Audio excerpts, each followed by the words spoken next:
News 24/7 में आपका स्वागत है। मैं हूं अर्चना मिश्रा।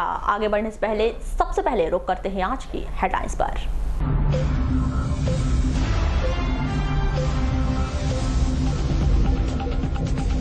चार जून की शाम को दिखा ईद का चांद, 5 जून को मनाई जाएगी ईद।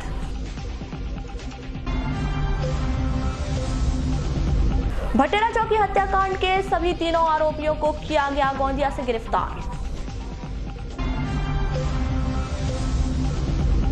युवती से बात करना पड़ा युवक को महंगा, परिजनों ने की युवक की पिटाई।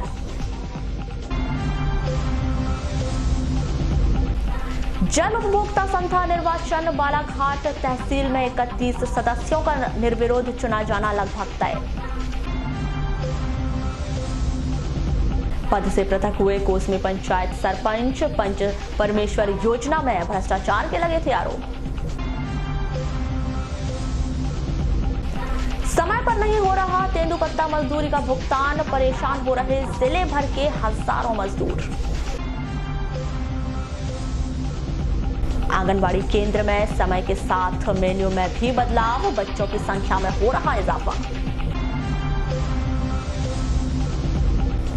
लालबर्रा के टेंगनी खुर्द में 3 मकान में लगी आग, लाखों का हुआ नुकसान। विश्व पर्यावरण दिवस पर बोले जानकार, जागरूकता की कमी पर्यावरण के लिए हानिकारक। और अब खबरें विस्तार से। सिवैयों में लिट्टी मोहब्बत की मिठास का नाम है ईद उल फित्र। 1 महीने तक भूखे प्यासे रहकर एक अल्लाह की इबादत करने वाले रोजेदारों को अल्लाह का इनाम है ईद उल फित्र। ईद उल फित्र का त्योहार न सिर्फ मुस्लिम धर्म के सच्चे मायनों को बताता है, बल्कि यहाँ त्योहार देश की एकता, अखंडता और आपसी भाईचारे का एक बड़ा प्रतीक है। ईद उल फित्र का यह त्योहार बुधवार को जिला मुख्यालय सहित अन्य ग्रामीण अंचलों की ईदगाहों में हर्षोल्लास के साथ मनाया जाएगा। ईदगाह में ईद की विशेष नमाज अदा करने के लिए तमाम इंतजाम कर लिए गए हैं। नगर में ईद की विशेष नमाज पुलिस लाइन स्थित ईदगाह में होगी, जहां साफ सफाई, रंग रोगन सहित अन्य इंतजाम पूरे कर लिए गए हैं। साथ ही इस भीषण गर्मी और धूप से नमाजियों की हिफाजत करने के लिए आशियाना बनाया गया है। इसके नीचे ईद उल फित्र की विशेष नमाज अदा की जाएगी, जहां सुबह 8 बजे ईद की विशेष नमाज अदा कर लोग एक दूसरे को ईद उल फित्र की मुबारकबाद देंगे। अंजुमन इस्लामिया कमेटी के प्रभारी सदर अनीश मेमन द्वारा चांद की तस्दीक नागपुर से मंगाए जाने की बात कही गई है। रमजान हमारे बीच से अलविदा हो रहा है और ईद की तैयारी के तहत आज ईदगाह में साफ़ सफाई करके और नगर पालिका प्रशासन का पूरा सहयोग लेते हुए साफ़ सफाई करके और पेंट वगैरह करवा के, और इस साल कुछ हद से ज़्यादा गर्मी तपन महसूस हो रही है, तो बुज़ुर्गों के लिए ईदगाह का जो ऊपरी छत यानी एरिया है उसके अंदर में हम लोगों ने पंडाल भी लगाया है। भजन क्या टाइम रखा गया नमाज का? ईद का नमाज का पूरे बालाघाट ज़िले शहर में सिर्फ एक ही जगह ईदगाह में ही नमाज होगी इस बार, ऐसा हम लोगों ने तय किया है। और सुबह 8 बजे ईद की नमाज अदा कर ली जाएगी। और मेरी आप लोगों के चैनल के माध्यम से पूरी मुस्लिम आवाम को अपील है कि समय का खास ध्यान रखें। धूप बहुत ज़्यादा है, हम तय समय पे ही अपनी नमाज अदा कर ले तो वो हमारे बुजुर्गों और बच्चों के लिए अच्छा रहेगा। मध्य प्रदेश शासन के नए निर्देश के अनुसार जिले के सभी शासकीय अस्पताल 5 जून से सुबह 9 से 4 बजे तक खुले रहेंगे। 4 जून को civil surgeon doctor AK Jain ने अपने अधीनस्थ सभी चिकित्सक व मेडिकल स्टाफ को इस आदेश की कॉपी दे दी है, जिसमें इस बात का स्पष्ट उल्लेख है कि 5 जून से अस्पताल नए समय पर खुलेंगे और बंद भी होंगे। आपको बताएं कि दोपहर में करीब आधे घंटे का भोजन अवकाश दोपहर 1:30 से 2:15 तक रहेगा। आपातकालीन OPD 24 घंटे खुली रहेगी। शासन से प्राप्त हो गए हैं आदेश और उसको हमने आज हमारे चिकित्सकों को भी हम दे रहे हैं, सबको हमने बता दिया है। और चिकित्सकों के साथ साथ हमें पैरामेडिकल में भी कुछ ड्यूटी में संशोधन करना होता है, क्योंकि OPD की सुविधाएं जब 9 बजे से 4 बजे तक देना है तो पैथोलॉजी में, एक्सरे में और सोनोग्राफी में और सरदार वल्लभ भाई पटेल जो दवा वितरण की है और जो हमारा हॉस्पिटल का रजिस्ट्रेशन है, इन सब छोटे जो संस्थाएं हैं, जो हमारे विभाग हैं, उनमें भी हमने आज सुबह से सब में 9 से 4 की व्यवस्था करवाई है। धीरे धीरे हम करते जा रहे हैं और आज से 9 से 4 की व्यवस्था लागू कर दी गई है। और सभी चिकित्सकों को अवगत करा रहे हैं। और मेरा ख्याल है कि कल अवकाश का दिन है ईद का, तो परसों से तो बिल्कुल दुरुस्त व्यवस्था प्रारंभ हो जाएगी। सर, अगर जो चिकित्सक 9 से 4 बजे तक नहीं रहते तो ऐसे चिकित्सकों के खिलाफ क्या? देखिए सर, जो भी शासकीय चिकित्सक हैं तो वो शासकीय नियमों से बंधे हुए हैं। अगर वे नियमों का उल्लंघन करते हैं तो नियमानुसार उन पर कार्रवाई की जाएगी। मध्य प्रदेश शासन की नई शिक्षा नीति के तहत सुपर 100 परीक्षा में सफल होने वाले छात्रों को 11वीं एवं 12वीं की मुक्त शिक्षा के साथ प्रतियोगिता परीक्षाओं की तैयारी भी करवाई जाएगी। चयनित विद्यार्थी को इस योजना का लाभ मिलेगा। गणित, विज्ञान और वाणिज्य संकाय के लिए यहां परीक्षा आयोजित की जा रही है। पद्मेश न्यूज से चर्चा के दौरान जिला शिक्षा अधिकारी ने बताया कि छात्रों के लिए बहुत ही कारगर योजना है, जो 11वीं और 12वीं की पढ़ाई के साथ साथ प्रतियोगिता परीक्षा की तैयारी करना चाहते हैं। 31 मई को एक पत्र आया है लोक शिक्षण संचालनालय से, मध्य प्रदेश लोक शिक्षण संचालनालय से, कि एक सुपर 100 जो होता है योजना, उसके अंतर्गत पूरे मध्य प्रदेश से 100 बच्चे 3 जो संकाय होते हैं हमारे, गणित, जीव विज्ञान और कॉमर्स के लिए, प्रत्येक के लिए 100 बच्चों का चयन होता है। इसके लिए ऑनलाइन आवेदन करने की तिथि 15 जून तक है और बच्चों की परीक्षा होगी 23 जून को। और उसमें जो बच्चे 100 बच्चे पूरे मध्य प्रदेश में गणित विषय में यदि कक्षा 11वीं में प्रवेश लेना चाहते हैं और जीव विज्ञान में और वाणिज्य में 3 संकाय में प्रत्येक में 100 बच्चों का चयन किया जाएगा मध्य प्रदेश स्तर पर। और इन बच्चों को अध्यापन की सुविधा दी जाएगी, फ्री ऑफ कास्ट इनका अध्यापन की व्यवस्था की जाएगी। और इनका जो अध्यापन है शासकीय मल्हारश्रम उच्चतर माध्यमिक विद्यालय इंदौर में और शासकीय सुभाष उत्कृष्ट उच्चतर माध्यमिक विद्यालय भोपाल में 51 सीट है प्रत्येक विद्यालय में और प्रत्येक संकाय में। ऐसे 153 बच्चे इंदौर में अध्यापन कर सकेंगे और 153 बच्चे सुभाष उत्कृष्ट विद्यालय भोपाल में अध्ययन करेंगे। और इन बच्चों को अध्ययन के साथ साथ, कक्षा 11वीं के अध्यापन के साथ साथ, इनके लिए जो गणित संकाय के हैं उनके लिए IIT और JEE की कोचिंग फ्री ऑफ कास्ट दी जाएगी। मध्य प्रदेश के साथ ही देश के आधा दर्जन राज्यों को तेंदुपत्ता प्रदाय करने वाले बालाघाट जिले में मई माह से तेंदुपत्ता तोड़ाई का कार्य चल रहा है। इस काम पर लगे मजदूर भुगतान नहीं मिलने से परेशान हो रहे हैं। कहां जाए, किसे अपने परेशानी बताए, यह उन्हें समझ नहीं आ रहा है। चंद रोज बाद बारिश शुरू हो जाएगी तो तेंदुपत्ता तोड़ने और संग्रह केंद्र भी बंद हो जाएंगे। ऐसे में मजदूरों को भविष्य की चिंता सता रही है कि बारिश से पहले अगर उन्हें पैसा नहीं मिला तो वहां फिर पैसे के लिए उन्हें सीधे जिला मुख्यालय जाकर चक्कर लगाना होगा। जिला स्तर के अधिकारी बताते हैं कि इस विषय पर उन्हें पूरी जानकारी है, जल्द ही भुगतान कर दिया जाएगा। देखना अब यह है कि तेंदुपत्ता तोड़ने वाले मजदूरों को कब तक अपने पैसों के लिए इंतजार करना पड़ता है। मजदूर बताते हैं कि बारिश के पहले पैसा मिल जाएगा तो खेती के कार्य करने में परेशानी नहीं होगी। ये बताइए, जैसे तेंदुपत्ता में आप लोग अपने तोड़वाई की है, तेंदुपत्ता लाया, पैसा मिला कि नहीं मिला उसको? अभी ये कई पेमेंट मिले हैं 2 दिन का बस। हाँ। और बाकी नहीं मिले हैं, एक खट देंगे ऐसे बोल रहे हैं। जैसे बोल रहे थे कि तत्काल देने का था पेमेंट। हाँ, तो वैसा नहीं किया क्या लोगों नहीं तक? अब उसमें गलती क्या है, गरीब लोग हैं हम, अब नमक मिर्ची के लिए तरस जाते हैं, हमको पैसे दिलाना चाहिए इन लोगों ने। अच्छा, और जैसे अगर वो पैसा मिलता तो खेती किसानी में भी लगा दी, जैसे हाँ, मानसून आ रहा है अभी। हाँ, अब कोई काम में लगाना चाहिए ना। और फिर हमको तकलीफ है, जैसे पैसे कौड़ी रहेंगे तो हम कहीं से और कर्जा नहीं करेंगे, ऐसा वैसा कर लेते हैं ना, अपना जीवन पास कर रहे हैं। अब क्या करें, कोई भी काम करो तो समय पे पैसे नहीं मिल रहे हैं। तो ये बताइए, आपने डिप्टी रेंजर को बताया नहीं क्या कभी? डिप्टी रेंजर हमसे मिले कि नहीं तो क्या बताएंगे, हम तो बोलते हैं। हम तो 1 हफ्ता 3 दिन का है और 1 हफ्ता 6 दिन का है। अभी तक पेमेंट हुआ है कि नहीं हुआ आप लोग का? हाँ, 2 दिन का हुआ है बस, बाकी दिन का नहीं हुआ है? नहीं। कितना पेमेंट होता है आपका पूरा 7,000। 7,000? हाँ। तो कैसे करेंगे, जैसे अभी तक तो आया नहीं पेमेंट, अब कृषि कार्य भी चालू होने वाला है, 10 जून से मानसून प्रारंभ हो जाएगा। कैसा करेंगे, अब हम वही रास्ता देख रहे हैं पेमेंट का।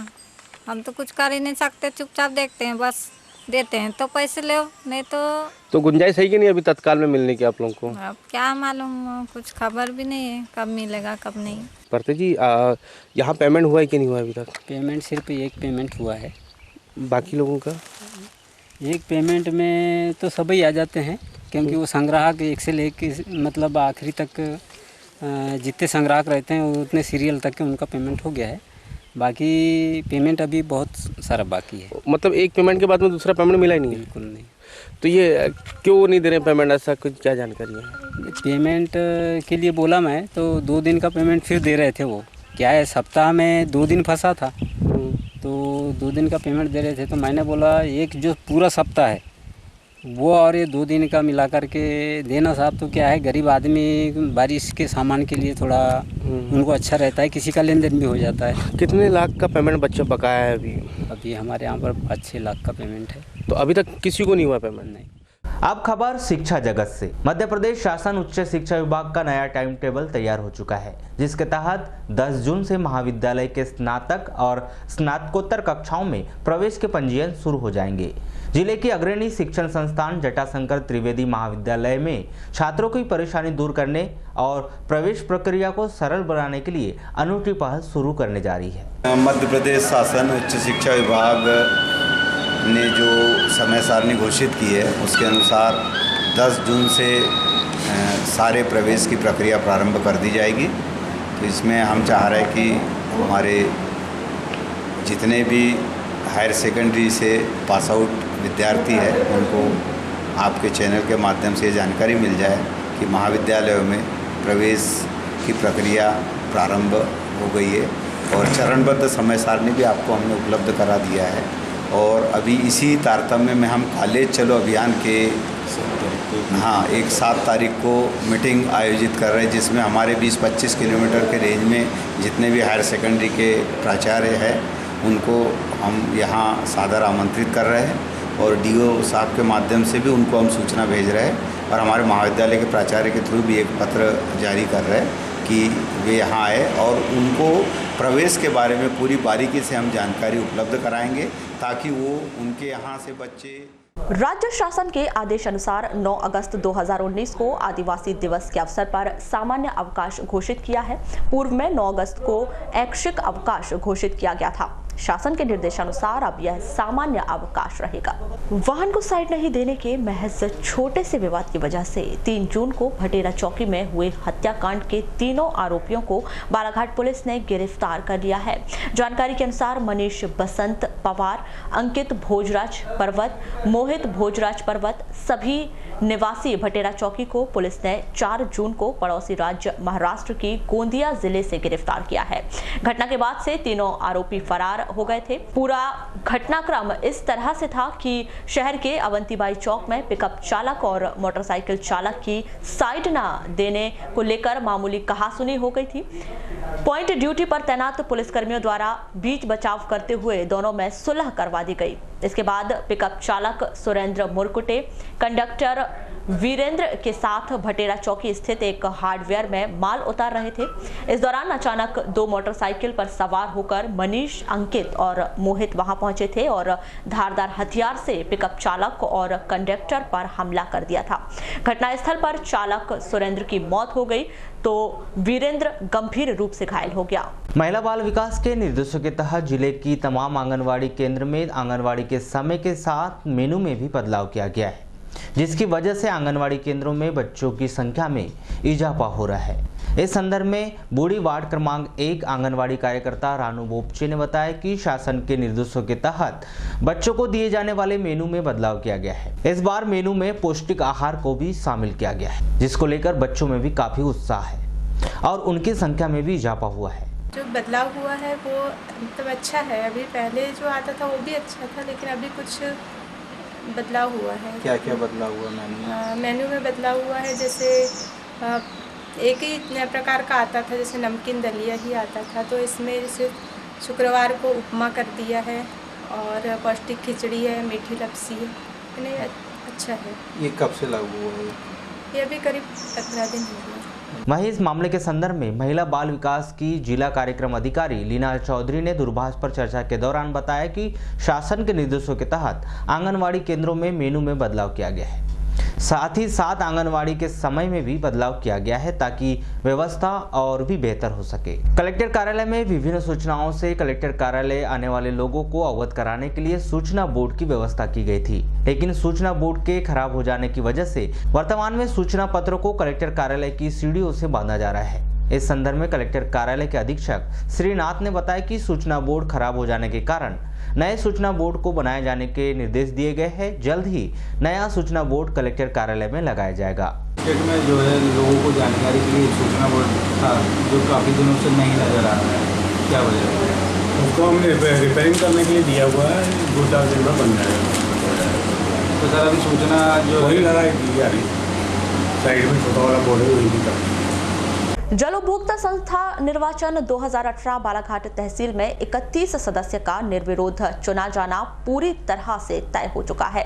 नाम निर्देशन की जांच के बाद तहसील के 43 संस्थाओं का निर्वाचन होना है, जिसमें से 31 संस्था के लिए एक ही व्यक्ति द्वारा नामांकन जमा किया गया है। वहीं 12 स्थान के लिए एक से अधिक व्यक्तियों ने नामांकन दाखिल किया है। 13 जल उपभोक्ता संस्थाओं में हमें 43 प्रादेशिक निर्वाचन क्षेत्र TC में निर्वाचन कराया जाना है, जिसके अंदर हमें 58 पत्र प्राप्त हुए थे। इसमें से एक हमारा अस्वीकृत किया गया है जांच के उपरांत, और वह 57 पत्र हमें प्राप्त हुई है। अब हमारी आज की प्रक्रिया यहाँ पर समाप्त होती है। दिनांक 6 को इन जांच किए गए सभी पत्रों के बाद अगर कोई अभ्यर्थी अपना पत्र वापस लेता है, अपना नाम वापस लेता है, उसकी कार्रवाई दिनांक 6 को समय 3 बजे तक की जाएगी। सर कितनी संस्थाओं में सिंगल फॉर्म आए हैं?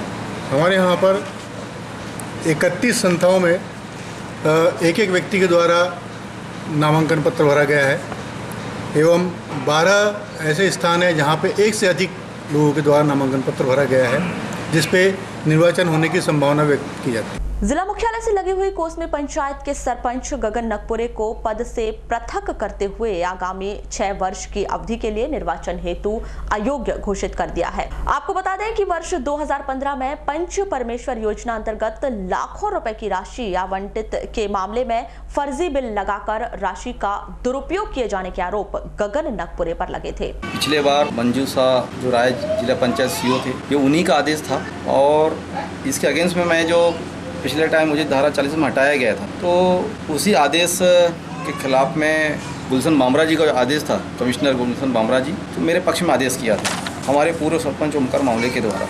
इन्होंने अपील की थी वहाँ पे, कमिश्नर में पुनः अपील की थी, जिसमें राजनीतिक मतलब जो राजनीति है कहीं ना कहीं वहाँ पर कमिश्नर साहब के ऊपर वहाँ भी हो गई। एक राजनीतिक द्वेष भावना को रखते हुए ओमकार मावले ने मेरी शिकायत, और पुनः जो है मुझे कमिश्नर राजेश बहुगुणा के द्वारा फिर से मंजू सराय का जो आदेश था उसे ही स्थिर रखा है। अब मुझे पद से पृथक कर 6 साल के लिए चुनाव लड़ने से अयोग्य घोषित कर दिया। लेकिन मैं मानता हूं कि मेरे द्वारा जो सामुदायिक भवन निर्माण किया गया है वो आज बनके तैयार है, जहां अनेकों शादियां, अनेकों कार्यक्रम वहां पर आज होते रहते हैं। सबसे पहले मुझ पर जो न्यायालय ने आरोप लगाया था कि अपीलार्थी द्वारा ग्रांट परफॉर्मेंस की जो राशि होती है इसका दुरुपयोग किया गया है, लेकिन ये साबित हो चुका है कि उस राशि का मेरे द्वारा कोई दुरुपयोग नहीं किया गया है। सामुदायिक भवन निर्माण का जो है खसरा नंबर 241/1 में स्वीकृत था, परंतु यहाँ पे एक कहा गया है कि 241 का में करा लिया गया है। ये बात सही है कि 241 में ही कराया गया है, 241 की तो बात ही अलग है। जिस भूमि का खसरा और नक्शा हमें पटवारी के द्वारा दिया गया, हमने उसी भूमि में भी किया है। भाई जो बिल्डिंग हमने तोड़ा है वहीं तो बनाया है ना, अलग तो बनाया नहीं। ये तो पूरी कोसमी जानती है और सारे अधिकारी भी जानते हैं कि हमने उसी भूमि पे निर्माण किया है। बिरसा थाना अंतर्गत ग्राम सलघट और गर्रा टोला के बीच में एक ट्रक पलट गया। इस घटना में कंडक्टर की मौत हो गई, वहीं घटना के बाद ड्राइवर फरार हो गया। जानकारी के मुताबिक एक ट्रक छत्तीसगढ़ से सीमेंट लेकर बालाघाट की ओर आ रहा था। उसी दौरान सलघट और गर्रा के बीच पुल में जा घुसा। बिरसा पुलिस ने शिकायत के बाद ट्रक को हटवाने की आवश्यक कार्यवाही पूरी की।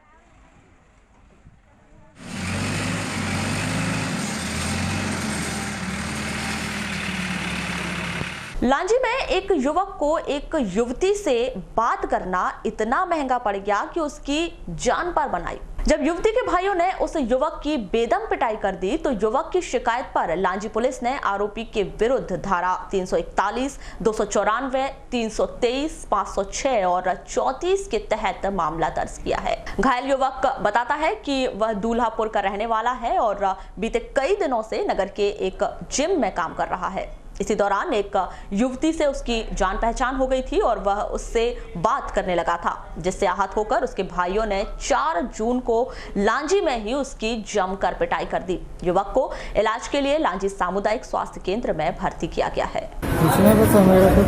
अमेड़ा गया था। अमेड़ा गया था? हाँ, तो रिटर्न आ रहा था अमेड़ा से। तो 2 बाइक पे आए 2 लड़के, आके मारने चालू कर। ये कौन थे पहचानते? हाँ, एक को पहचानते हैं, दोनों को पहचानते हैं। क्या नाम है? मुकेश बढ़गैया। मुकेश बढ़गैया था? हाँ। और उसका मामा है, नाम नहीं पता क्या। उसका मामा था? क्यों मारे ऐसा कुछ नहीं पता क्यों मारे, तो बस खाली फुकट पे मारना चालू हुआ। अच्छा, अमेड़ा काय के लिए गए थे? बस ऐसे। कब की घटना है? सुबह 5 बजे। सुबह 5 बजे? हाँ, लड़के बुलाए थे तो। अच्छा। शहर की बदहाल यातायात व्यवस्था के कारण आए दिन दुर्घटनाएं होती जा रही हैं। नतीजा, अब लोगों को शहर के कुछ मार्ग में चलने में बेहद डर लगने लगा है। बस स्टैंड क्षेत्र, भटेरा चौकी, मुख्य बाजार और गोंदिया रोड, इन क्षेत्रों की गणना अति दुर्घटनाजन्य में होने लगी है। दुर्घटना के आंकड़ों पर यदि नजर डालें तो यह बेहद भयानक दिखाई देते हैं। महज 4 साल के भीतर 2 दर्जन से अधिक लोग दुर्घटना का शिकार होकर मौत के काल में समा गए हैं। 3 जून की घटना भी बदहाल यातायात व्यवस्था का एक बड़ा उदाहरण पेश करती है। साइड न देने के कारण वाहन चालक की 3 युवकों द्वारा हत्या कर दी गई। कुछ दिन पहले ही अक्टूबर माह में शहर की गोंदिया रोड MLB स्कूल चौक पर नो एंट्री के समय एक ट्रक ने एक छात्रा को कुचल दिया। इतिहास के पन्नों को पलटा जाए तो कोतवाली थाना के समीप स्कूल से लौट रही एक बच्ची को एक ट्रैक्टर चालक ने कुचल दिया था। भटेरा चौकी में एक बस चालक द्वारा एक मासूम को कुचल दिया गया और इसके बाद बहुत अधिक उत्पात भी मचा। वाहनों की गति को नियंत्रित करने के लिए जगह जगह स्ट्रीट ब्रेकर लगाए गए, जो अब दिखाई नहीं देते हैं। हर घटना के बाद प्रशासन लकीर पीटते दिखाई देता है कि जल्द ही व्यवस्थाएं ठीक हो जाएंगी, लेकिन हालात बदल नहीं रहे हैं। नतीजा, बदहाल यातायात व्यवस्था के कारण दुर्घटनाओं का ग्राफ तेजी से बढ़ता जा रहा है। शहर के दर्जनों लोग कहते हैं कि अब तो शहर के भीतर गाड़ी चलाने में भी डर लगने लगा है।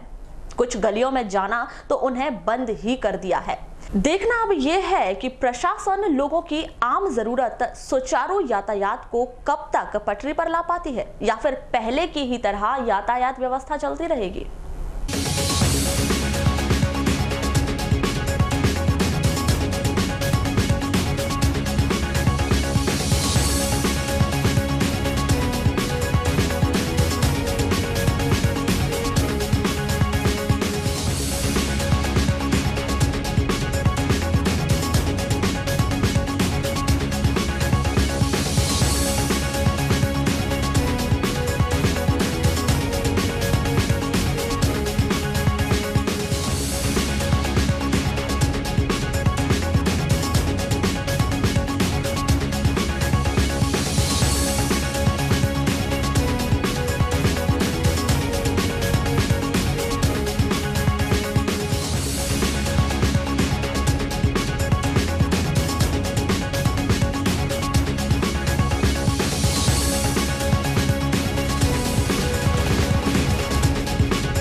विकास के लिए प्रकृति का विनाश, नतीजा तापमान में वृद्धि, ग्लोबल वार्मिंग, बदलता मौसम का मिजाज, यह सब कुछ मनुष्य का ही दिया हुआ है। उस पर जागरूकता की कमी, नतीजा लगातार गर्म हो रही धरती, पेड़ों की कमी और इस कारण बढ़ता हुआ प्रदूषण और नित नई बीमारियां। 5 जून को एक बार फिर पूरा विश्व पर्यावरण को सहेजने संवारने के लिए पर्यावरण दिवस मनाने जा रहा है। एक बार फिर शपथ ली जाएगी कि आओ चले पर्यावरण बचाने।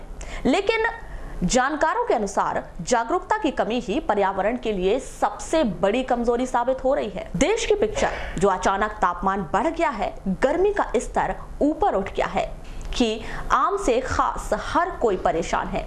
इसीलिए पर्यावरण की ओर ध्यान देना बेहद जरूरी है। पर्यावरण हमारे जीवन का एक महत्वपूर्ण अंग है। हमें वर्तमान में और आगामी आने वाली पीढ़ी के लिए इस ओर विशेष करके ध्यान देना चाहिए। आज देश के अंदर में जो अचानक गर्मी का स्तर बढ़ गया है, उसके लिए पर्यावरण का अहम रोल उसके अंदर में है। हम उस ओर विशेष ध्यान दें। विशेष ध्यान देने में यह है, आज हमारे यहाँ ग्लोबल वार्मिंग कहलाता है, जिसके समुद्र का लेवल हमारा जो है बढ़ने के कारण आज जो गर्मी हमारे यहाँ प्राप्त हो रही है, इसका कारण है बहुत सारे भूभाग से और पर्वतों से हमारे यहाँ जो वृक्ष थे वो नदारद हो चुके हैं। कारण कुछ भी हो सकते हैं उसके अंदर में, हमें उतने गहराई में नहीं जाना है। लेकिन आने वाले समय के लिए हमें भी और हमारी पीढ़ी को भी यह करना चाहिए कि हमें पौधों का वृक्षारोपण करना चाहिए, संरक्षण करना चाहिए और जहाँ तक हो सके। पर्यावरण ही हमारा जीवन है। पर्यावरण है तो हम लोग हैं। पर्यावरण का असंतुलन ही बढ़ते तापमान का मुख्य कारण है। पेड़ों की अंधाधुंध कटाई को रोकना और पेड़ लगाना यह पहली पहल होनी चाहिए। मेरा तो मानना है कि पर्यावरण ही हमारा जीवन है और पर्यावरण से ही हम लोग हैं। जैसा कि आप देख रहे हैं कि तापमान इतना बढ़ चुका है और जिसमें कहीं ना कहीं पर्यावरण का असंतुलन स्पष्ट नज़र आ रहा है। वनों का और पौधों का जो अंधाधुंध कटाई हो रही है, उसके तहत हमारा पर्यावरण का संतुलन बिगड़ चुका है। इसीलिए सभी आम जनता, सामाजिक संस्थाएं और सभी कर्मचारी अगर पौधे लगा के उसको देख रेख, संरक्षित और उसको बड़ा होते तक उसमें सतत ध्यान रखें तो पर्यावरण की जो ये असंतुलनता स्थिरता में आ जाएंगी। और जिस प्रकार से आज देख रहे हैं कि क्या बोलते हैं, तापमान बढ़ते जा रहा है। जो तापमान पहले 35 से 36 डिग्री तक नौतपा के समय रहता था, आज ये तापमान 50 डिग्री तक आ चुका है। जो भविष्य में यह तापमान बढ़ने पे संकट की स्थिति होगी। इसीलिए पर्यावरण दिवस में मेरा एक ही आह्वान है कि अधिक से अधिक पौधे लगाएं और उसको संरक्षित करें। विकास के लिए पर्यावरण का विनाश यह भारत में लंबे समय से चलता आ रहा है।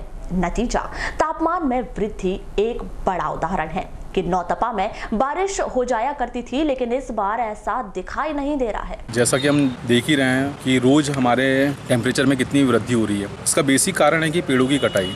इंडिया में डेवलपमेंट के कारण बहुत से पेड़ों की कटाई हुई है और उसकी वजह से भारत में टेम्परेचर में बहुत ज़्यादा वृद्धि हो गई है। इसके पहले कुछ वर्षों में हम देखते थे कि नौतपा में भी बारिश हो जाती थी, लेकिन आज भी देखिए कि अभी तक नौतपा खत्म होने के बाद भी इतनी गर्मी है। वो उसका रीज़न यही है कि इंडिया में जो वेजिटेशंस की बहुत ज़्यादा जो कटाई हुई है अंधाधुंध, उसके कारण भारत का पूरा जो इन्वायरमेंट है वो पूरा चेंज हो चुका है और इसके कारण बहुत क्लाइमेट चेंजेस आए हैं, बारिश में कमी हुई है। तो मेरा ये मानना है कि कल हम विश्व पर्यावरण दिवस मना रहे हैं और मेरा सभी से आग्रह है कि लाइफ में कम से कम 2 पेड़ लगाना चाहिए और उनको अपने बच्चों के जैसे पालना चाहिए, क्योंकि पेड़ लगाने से ही नहीं होता। मैंने भी कुछ पौधे लगाए थे, अभी गर्मी में पानी नहीं मिला तो वो मर गए।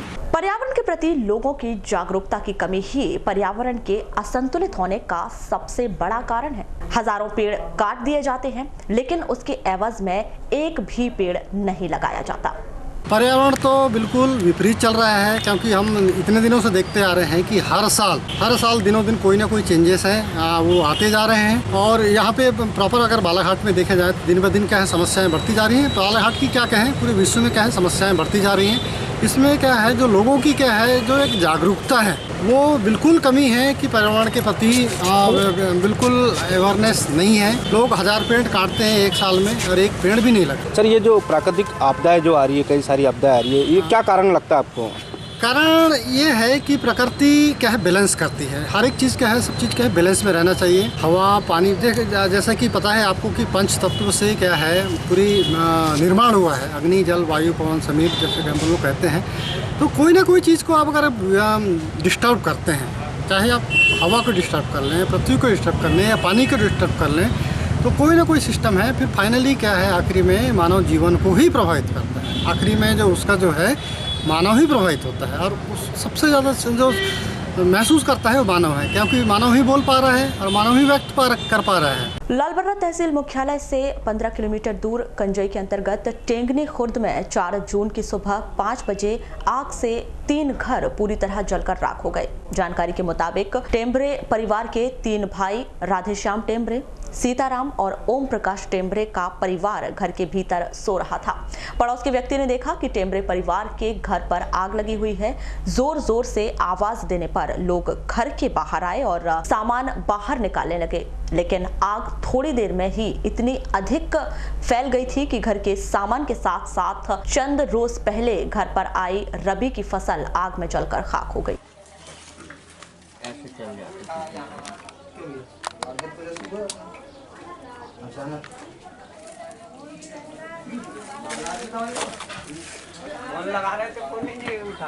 अंगारा अफसर हम सोए हुए थे, अचानक आग दिखी तो उठे और देखे तो हमने कहा आग लग गई, तो क्या है खींचना, कोई सामान खींचना पाए नहीं, एकदम अंगार भड़बड़ा गई। बहुत स्पीड में अंगार लगा। हाँ, स्पीड में क्या है पैरा गिरा, किसान आदमी रखता ही है पाटन गिटन पे, एकदम इससे वो क्या है एकदम अंगार बौरा गई। तो कितना नुकसान हुआ आपका इसमें? अब मेरा खुद का तो कम से कम 2 लाख के करीब का मेरा नुकसान हुआ, और मैं क्या था ड्रामा का अध्यक्ष था, तो मेरा क्या है गांव समिति का सामान मेरा पाल पंडाल वाला वो भी सब आप ही के पास रखा हुआ था? हाँ, पूरा मेरे पास में था। साउंड सिस्टम भी था मेरे पास रखा हुआ समिति का, यानी वो पूरा समिति का जितना भी सामान था पूरा जल के हाँ, पूरा खाक हो गया। वारासिवनी में नवनिर्वाचित सांसद डॉक्टर ढाल सिंह बिसेन की प्रथम नगर आगमन पर स्थानीय राम मंदिर में सांसद का आभार अभिनंदन स्वागत कार्यक्रम आयोजित किया गया। इस दौरान डॉक्टर ढाल सिंह बिसेन ने भी जनता का आभार जताया और कहा कि जनता उनके लिए सर्वोपरि है। उनके आशीर्वाद से संसद तक पहुंचा हूं, उनकी सुविधाओं का ध्यान रखना अब मेरी जिम्मेदारी है। नवनिर्वाचित सांसद जी का प्रथम नगर आगमन हुआ है।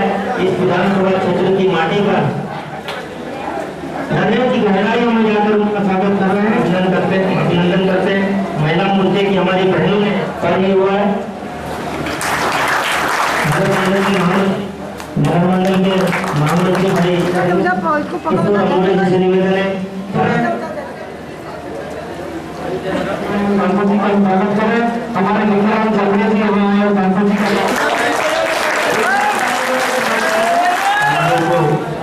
संग्रहित करने के लिए हमारे मीडिया के साथी भी आए, उनका भी हम बहुत बहुत कितना भी अभिनंदन करें, कितना भी स्वागत करें वो कम, लेकिन कार्यकर्ता बंधुओं आप सबका अभिनंदन भी बहुत जरूरी है।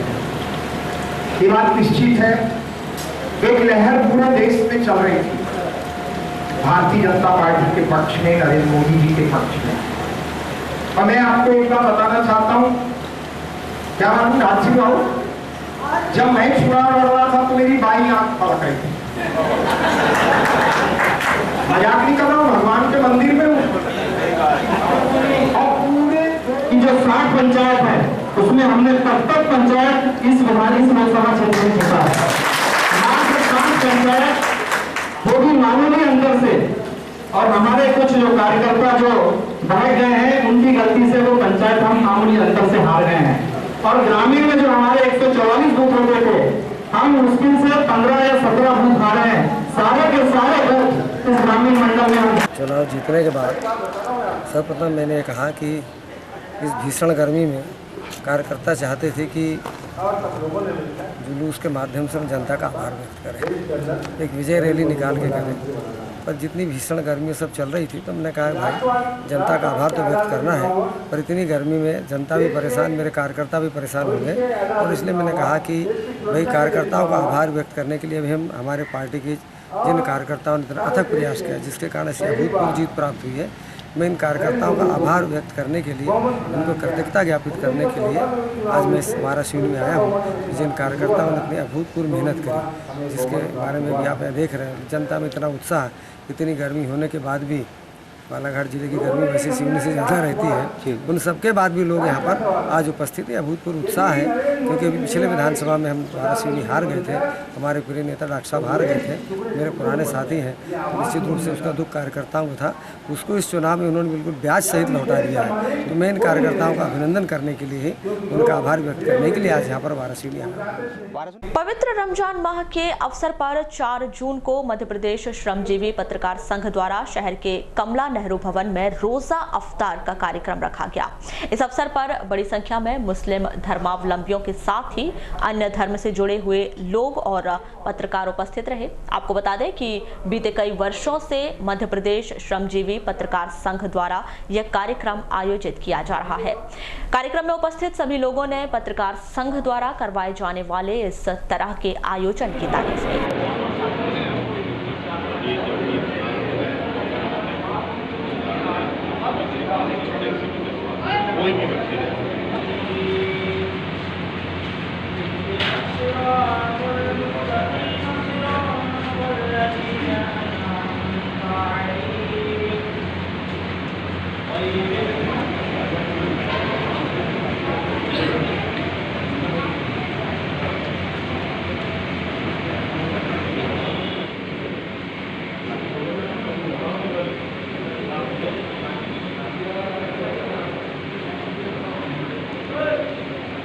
स्थानीय जनपद पंचायत कार्यालय में 4 जून को दोपहर 1 बजे मटेरियल सप्लायर व्यापारियों ने पहुंचकर ग्राम पंचायतों में सप्लाई किए गए मटेरियल का जल्द से जल्द भुगतान किए जाने की मांग की, लेकिन संतोषजनक जवाब नहीं मिलने पर व्यापारियों ने असंतुष्टि जाहिर की। मटेरियल सप्लाई के भुगतान की मांग को लेकर व्यापारी जनपद पंचायत मुख्य कार्यपालन अधिकारी गायत्री कुमार सारथी से मुलाकात करने पहुंचे थे, लेकिन सीईओ श्री सारथी के मौजूद न होने से व्यापारियों ने वरिष्ठ सहायक लेखाधिकारी वाई के गौतम के समक्ष अपनी बातें रखी, जिसमें व्यापारियों ने बताया कि ब्लॉक अंतर्गत लगभग 50 हार्डवेयर व्यापारियों के द्वारा ग्राम पंचायत के निर्माण कार्य व अन्य निर्माण कार्यों में लोहा, गिट्टी और सीमेंट सहित अन्य सामग्री सप्लाई की गई है, लेकिन लगभग 9 माह से किसी प्रकार का भुगतान नहीं हो पाया है, जिससे व्यापारियों को कई तरह की परेशानियों का सामना करना पड़ रहा है।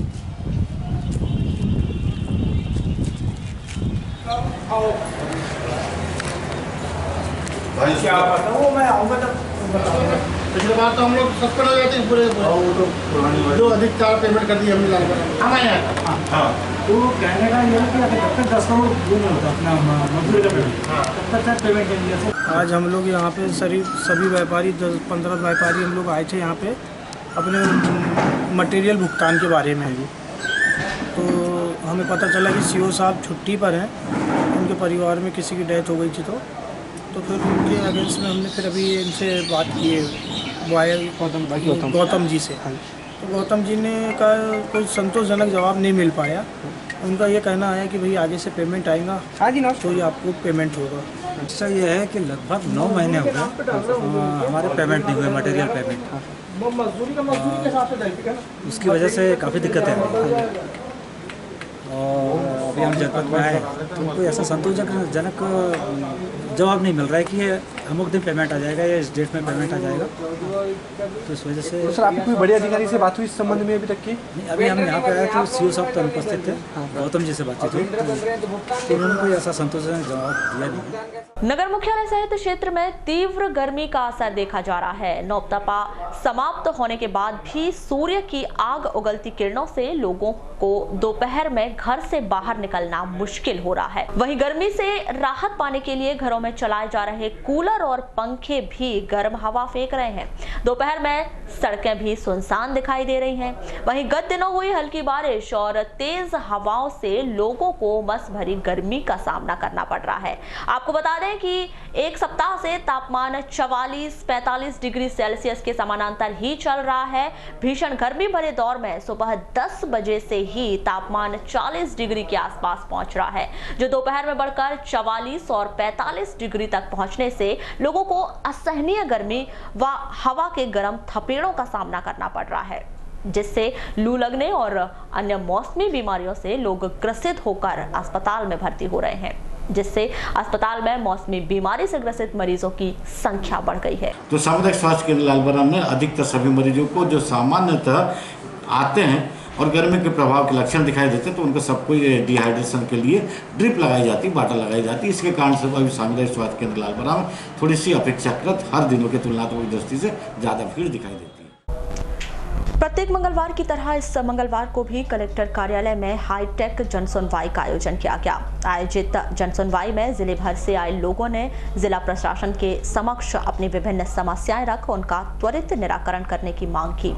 आयोजित इस जनसुनवाई में अपर कलेक्टर शिव गोविंद मरकाम ने डिप्टी कलेक्टर मांझी एवं अन्य विभागों के अधिकारियों के साथ आवेदकों की समस्याओं को सुना और संबंधित विभागों के अधिकारियों को आवेदकों के आवेदनों पर त्वरित कार्यवाही करने के निर्देश दिए गए।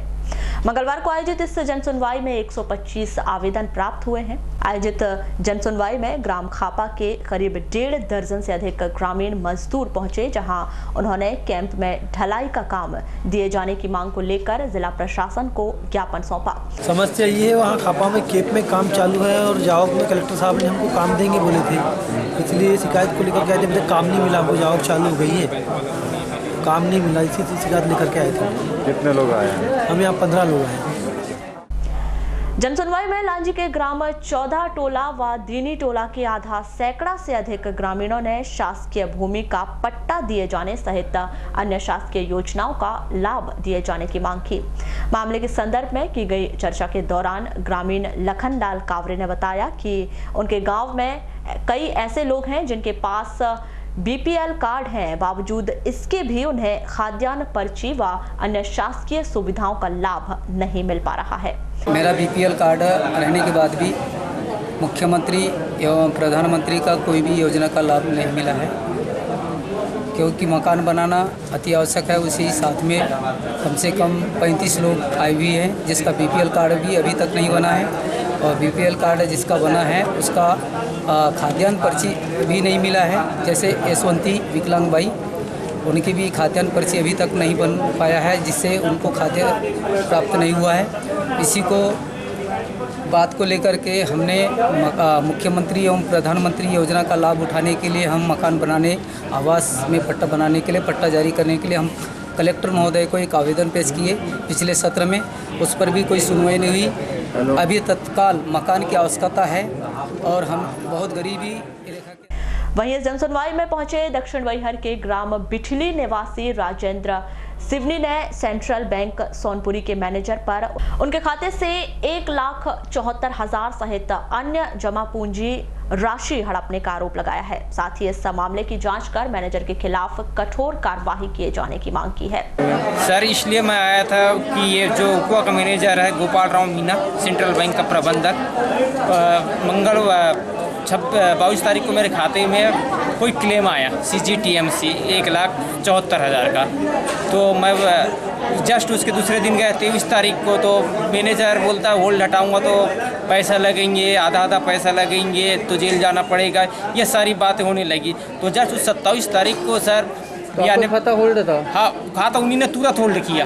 तो मैं गया तो पूछा सर होल्ड क्या मैं, बोलता है ये हमारा अधिकार है। मैं बोला मेरा तो कोई लोन नहीं है आपके यहाँ, जो लोन था स्कॉर्पियो गाड़ी को तो पूर्ण कर दिया हूँ। तो बोलता है नहीं होल्ड हटाऊंगा तो आधा पैसा लगेंगे। कितना? यानी जो 1,74,000 रुपये से आया है उसका आधा पैसा मेरे को दे दो। तो मैं बोला सर ऐसा। आयोजित जनसुनवाई में तेरोड़ा बिछुआ के ग्राम चंदाडोह से आए कुछ ग्रामीणों ने ग्राम के सरपंच, सचिव और रोजगार सहायक पर पंचायत कार्य में फर्जीवाड़ा कर शासकीय राशि का गबन किए जाने का आरोप लगाया है। साथ ही इस राशि को वसूले जाने की मांग की है। सरपंच, सचिव और रोजगार सहायक बगैर काम कराए फर्जी साइन कराकर पैसे डाल दिया गया है। इसे कहने पर कहा जा रहा है कि मैं शासन को पैसा वापस करा दूंगा, जो करना है कर लेना। और हमारे ग्राम पंचायत बिछुआ में शांति धाम जो इस्तेमाल करने लायक नहीं है, उसमें फर्जी हस्ताक्षर करके कई घोटाले कर राशि गबन कर दिया गया है।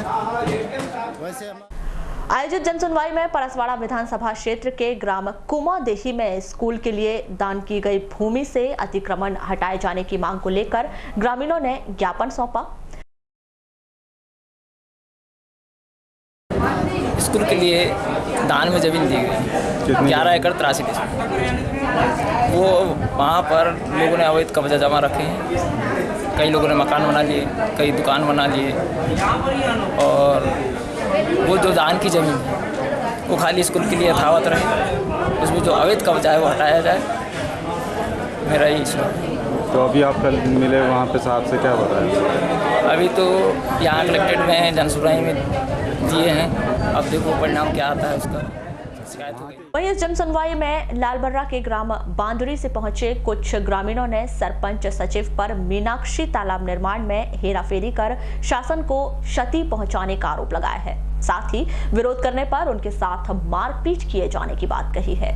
सरपंच द्वारा सरपंच के पद का दुरुपयोग करते हुए मीनाक्षी तालाब का कार्य निर्माण करवाया जा रहा है। कहाँ का सरपंच है? ग्राम पंचायत बांधे सरपंच महोदय हेमलता क्षीरसागर। कितने लोग हो तुम? इसमें उनके वो सगे रिश्तेदार हैं। मीनाक्षी तालाब उनका कार्य करवाया जा रहा है और वो शासकीय नाले पर, शासकीय ज़मीन पर करवाया जा रहा है। जो शासकीय ही पैसा शासकीय ज़मीन पर करवाया जाए वो गलत तरीके से करवाया जा रहा है। एवं कुछ जगह से लगी हुई हमारी खेती है जिसकी पार के ऊपर जबरन का मट्टी फेंका जा रहा है और पार पे कब्जा बोलने का है।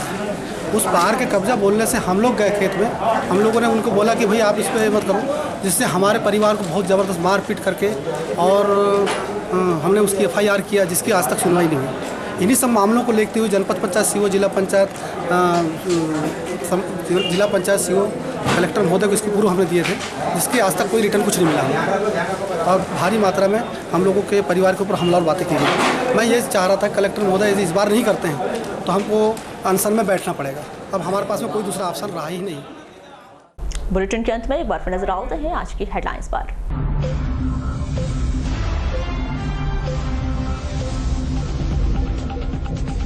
4 जून की शाम को दिखा ईद का चांद, 5 जून को मनाई जाएगी ईद।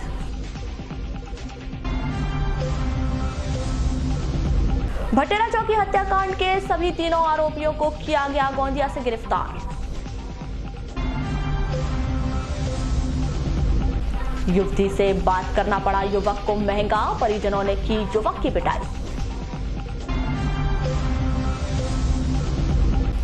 जल उपभोक्ता संस्था निर्वाचन बालाघाट तहसील में 31 सदस्यों का निर्विरोध चुना जाना लगभग तय। पद से पृथक हुए कोसमी पंचायत सरपंच, पंच परमेश्वर योजना में भ्रष्टाचार के लगे थे आरोप। समय पर नहीं हो रहा तेंदुपत्ता मजदूरी का भुगतान, परेशान हो रहे जिले भर के हजारों मजदूर। आंगनवाड़ी केंद्र में समय के साथ मेन्यू में भी बदलाव, बच्चों की संख्या में हो रहा इजाफा। लालबर्रा के टेंगनी खुर्द में 3 मकान में लगी आग, लाखों का हुआ नुकसान। विश्व पर्यावरण दिवस पर बोले जानकार, जागरूकता की कमी पर्यावरण के लिए हानिकारक। तो ये थी अभी तक की खास खबरें। खबरों की ज्यादा जानकारी के लिए लॉग इन कीजिए www.balaghategxpress.in पर। इसके अलावा आप अपने एंड्रॉइड फोन से प्ले स्टोर पर जाकर बालाघाट एक्सप्रेस ऐप भी डाउनलोड कर सकते हैं। तो आज बुलेटिन में बस इतना ही। अगले न्यूज बुलेटिन के साथ फिर मुलाकात होगी, तब तक के लिए नमस्कार।